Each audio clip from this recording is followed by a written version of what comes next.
when I first heard about this as a concept and that it was the thing, I was super judgy. I didn't get it right away.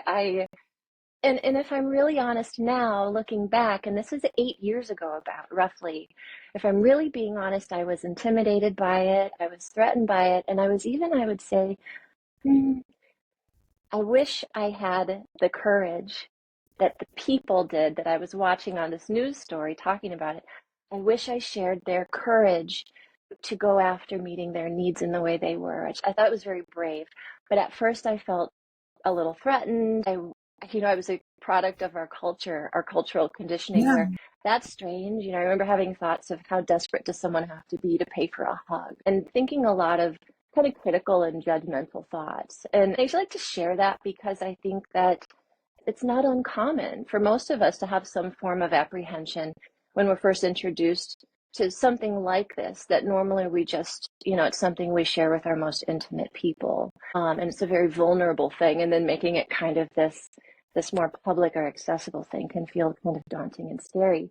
So I remember hearing about 8 years ago, like I say, about this as a thing. And um, had my little judgments, had my reservations, had my deep down envy of these people at the same time who were really going after taking care of themselves in a radical way. And I kind of blew it off as a passing trend, some new hippie fad that wasn't going to last, and went on with my life.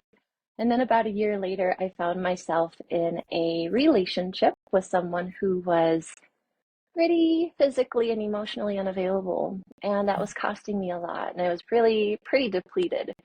And I remember waking up one morning feeling pretty miserable and starved for touch and connection. My emotional needs were not being met. And I was really feeling the effects of that. And the discomfort of that state is what actually really pushed and propelled me out of curiosity, just maybe explore and see if that whole cuddling thing was still going on. And I checked it out, and to my surprise, it was still happening and it was still a thing out in the world. And not only that, it had grown. And Mhm. that really perked my ears up. And I finally started to realize, maybe I should look into this a little bit more. And I'm so thankful to that partner at that time because without them, I wouldn't have been so uncomfortable to be emboldened to really go Mhm. after it and look into it. Um, and I tend to be a voracious researcher. So once I got going, I really started digging in, and so many bells and whistles were going off in terms of, my life's work in so many ways seemed to be kind of building me up to this point and preparing me. I'd already been self-employed for many years. I previously worked as a professional dance instructor where you work one-on-one with people and build relationships. And there's a lot of movement and touch and contact. And there were a lot of interesting parallels. And it finally dawned on me doing this research that I think I might do a pretty good job offering this as a service and I should explore it. And so I started dipping my toe in at the same time, still skeptical and not expecting really much of anything to come of it or to get, a few sketchy messages in my inbox or.